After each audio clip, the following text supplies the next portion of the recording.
Hello বন্ধুরা, কেমন আছো? আশা করি সবাই ভালো আছো। তোমাদের সুবিধা আমিও ভালো আছি। তো হঠাৎ করে মনে হচ্ছে কই যেতেছি, এতটি মানুষ সবাই মিলে আমরা কই যেতেছি। তো কই যেতেছি বলতে দেখতে পারবো আমরা কই যেতেছি, গাড়ি দিয়ে এসে যাইতেছি।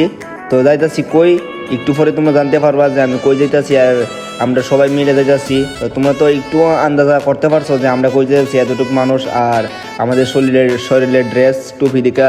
তো আমি যেতেছি আমাদের কাজের সাইডে। তো তোমরা সবাই জানো যে আমি একটা কাজ করি, গেলে কাজ না করি ভাই তো কেউ থাকতে পারে না ভাই। আমি ওটা কাজ করি। তো আমি যে কাজটা করি ভাই, এটা হচ্ছে পেন্টিংয়ের কাজ বা রঙের কাজ। তো তো আমিও গেছি আর যেতেছি কাজে। তো কাজের সাইডটা হচ্ছে গঙ্গানগর। এটা হচ্ছে তোমার ফুটবল স্টেডিয়াম একটা হইতেছে নতুন।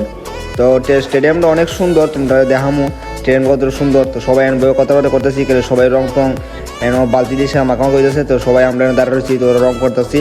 তো ফ্রেন্ড তারা রং করতেছে। তো তারপরে আমি হের কাছে ব্রাশটা লইছি, আমিও রং করতেছি। কেন কাজে আইলে ভাই রং করতে লাগবো, কেন আমি এটা কাজ করি বা এটা কইতে কোনো লজ্জা না ভাই, কাজ করে সবাই খাইতে লাগে।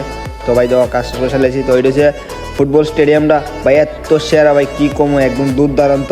তারপরে ফেটে চলে গেছে, আমরা টিফিন খাইতাম। তো হেরো খাইতেছে, তারপরে আমিও খাইতেছি। কেননা ভাই দুপুর হয়ে গেছে, তো টিফিন খাইতেছি তার লেগে ভাই। একটা দোকান পাইছি টিফিন, তো এটা ট্রাইবেল দোকান ভাই। তো খাইতে আয় করতেছি। তো ভাই হঠাৎ দিচ্ছে বৃষ্টি ভাই, বৃষ্টি তো দিচ্ছে ঠিক আছে ভাই। আমরা এত সুন্দর এত কষ্ট করে কালারটি করছি ভাই, এই কালার সবটি নষ্ট হয়ে গেছে গা বৃষ্টির জলে। তো তারপরে দিয়ে আমরা বিকেলবেলা আবার রোদ উঠতে পরে আমরা আরেকবার রং করছি নতুন করে সেটা লেজেকটা দেবো। আর আমরা তাহলে আজকের লিগা এতটুকুই, টাটা বাই বাই। তো আমি যাই, আমরা যাচ্ছি আজকের লিগা। তো কাম শেষ আমরা, তো আজকে টাটা বাই বাই।